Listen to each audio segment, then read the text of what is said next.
A dúvida é, se Deus manda guardar o sábado, por que a igreja guarda o domingo?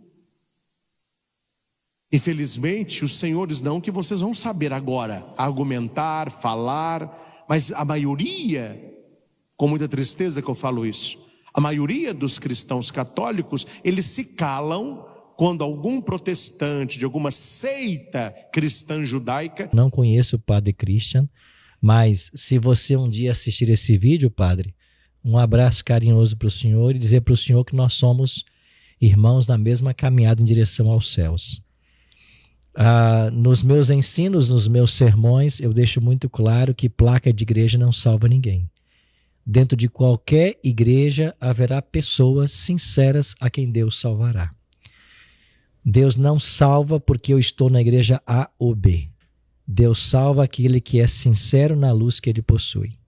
Eles misturam os conceitos, eles são cristãos, mas eles creem em coisas do judaísmo. É muito complicado certas igrejas hoje, a gente não sabe qual é a tônica delas, se é cristã ou se é judaica. Ela não é judaica porque ela prega Cristo, mas ela não é cristã porque os ritos é do judaísmo. Então eles misturam as coisas, chamam igrejas cristãs judaicas, misturam. E a gente vê na estrada, não poucas vezes, em pedras, em placas, lembra de guardar o dia de sábado. Na realidade não, né? Não só os judeus guardam o sábado. E além dos judeus e da igreja adventista, você tem várias outras denominações que guardam o sábado, né? Como, por exemplo, os próprios batistas do sétimo dia. E se alguma pessoa desta igreja ou seita vai lá na sua porta e ela fala assim, pega a sua Bíblia para mim. Aí você pega a sua Bíblia e entrega para a pessoa. Ela vai abrir em Deuteronômio 5. Isso quando ela não está falando de imagem de Deuteronômio 9, né? É os dois textos que eles gostam. Aí vai falar para você, tá vendo? Qual que é a sua religião? Aí eu sou cristão, católico, mas é católico mesmo de IBGE. Não, eu vou à missa. Então tá bom. Agora me fale, a sua igreja é uma igreja errada. A igreja católica, ela perverteu a Bíblia. O Papa mudou as coisas. Por que você está falando isso? Porque em Deuteronômio 5:12, fala para guardar o sábado. Vocês guardam o domingo, vocês são dominicais. A Bíblia manda guardar o sábado. Como que vocês guardam o domingo? Aí o católico, que não sabe, vai falar o quê? Religião não se discute não. Fica você com a sua fé, eu fico com a minha, vamos aqui tomar um café, não vamos conversar não. Na verdade, por que religião não se discute? Porque não sabe. Quem não sabe tem que ficar calado mesmo, né? É muito melhor a pessoa parecer um idiota calado do que falar e acabar com a dúvida. Então por isso que o pessoal fica calado, a não ser um idiota, porque não sabe. Não vamos discutir. Gente, a coisa é muito clara. É fácil você entender aqui o processo. Deuteronômio, o povo saiu do Egito, está indo para a terra prometida e Deus está fazendo alianças preparatórias com o povo. Por que aliança preparatória? Porque não é aliança definitiva, não é uma aliança eterna. São preparatórias. Preparatórias a quê, padre? A aliança eterna, a última, que não há outra aliança. Então existe, hoje em dia eles inventaram isso, né? Não estou criticando não, mas desnecessário, mas tem. Existe o anel de compromisso, não tem um anelzinho? O casalzinho lá, 12 anos, começa, amor, love, vida. Aí arruma um anelzinho, tadinho, né? Carência. Aí põe um anelzinho no dedo. Aí você andando com aquele anelzinho. Aí um dia fala assim, vamos namorar? Vamos namorar. Aí ele pede, quer namorar comigo? É amor ou é amizade? Não, é amor. Então coloca o anel de namoro, de um compromisso mais sério. Aí a moça fica doida para esse namoro evoluir, para colocar qual?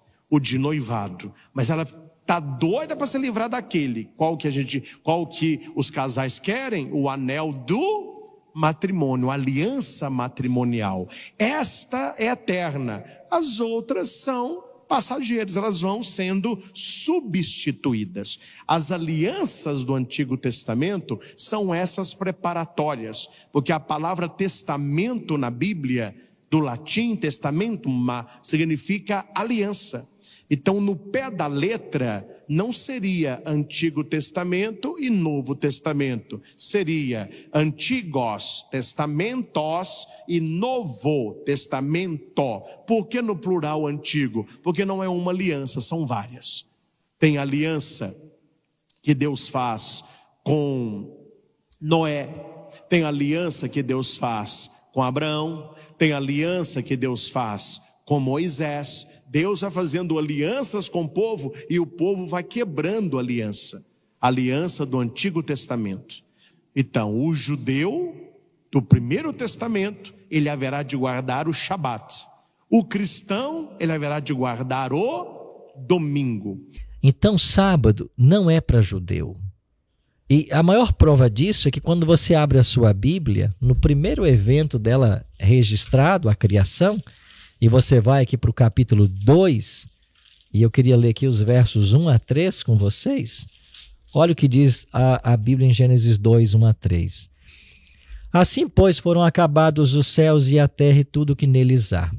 E havendo Deus terminado no 7º dia a sua obra que tinha feito, descansou nesse dia de toda a obra que tinha feito, e abençoou o 7º dia e o santificou, porque nele descansou de toda a obra que como Criador fizera. Veja, nós temos em Gênesis capítulo 2, duas pessoas criadas, Adão e Eva. E Deus já separa o 7º dia e faz 3 coisas. Ele descansa, ele abençoa e ele santifica. Não tinha nenhum judeu aqui, né? Você tem Adão e Eva, os ancestrais da humanidade. Então, o sábado foi pensado por Deus para a humanidade. Então, o sábado não foi dado para o povo judeu, foi dado para a humanidade. Agora, por que é tão comum no meio cristão, religioso, né, protestante ou pentecostal, a ideia de que o sábado é dos judeus? Bom, judeu é o termo que vem da tribo de Judá, que era uma das 12 tribos de Israel. O povo de Israel tem como ancestral Abraão. Então, em Gênesis 12 e Gênesis 15, Deus chama Abraão, faz uma aliança com ele e promete que através de sua descendência o mundo inteiro seria abençoado. Então vem Abraão, Isaque, Jacó, os 12 filhos, o povo de Israel. Então a aliança de Deus com Abraão, que se estendeu para sua descendência, fez do povo de Jacó, ou Israel, o povo de Deus do Antigo Testamento. Então, ser membro da família de Deus no Antigo Testamento era ser membro da nação de Israel. E isso poderia acontecer por nascimento ou por circuncisão. Essas 12 tribos, 10 foram dizimadas, né, exterminadas no cativeiro assírio, em 722. Sobraram 2 tribos, Judá e Benjamim, que vão também para o cativeiro babilônico no ano 605. E Judá e Benjamim, de Judá, que era a tribo maior, é que vem o termo judeu. Então, quando o povo volta do cativeiro, aquilo que era chamado de o povo de Israel, a nação de Israel, agora é o povo judeu. Então, em todo o Antigo Testamento, a nação de Israel e o povo judeu foram os guardiões dos oráculos sagrados. Eles tiveram a verdade com eles. E Deus queria que essa verdade fosse pregada.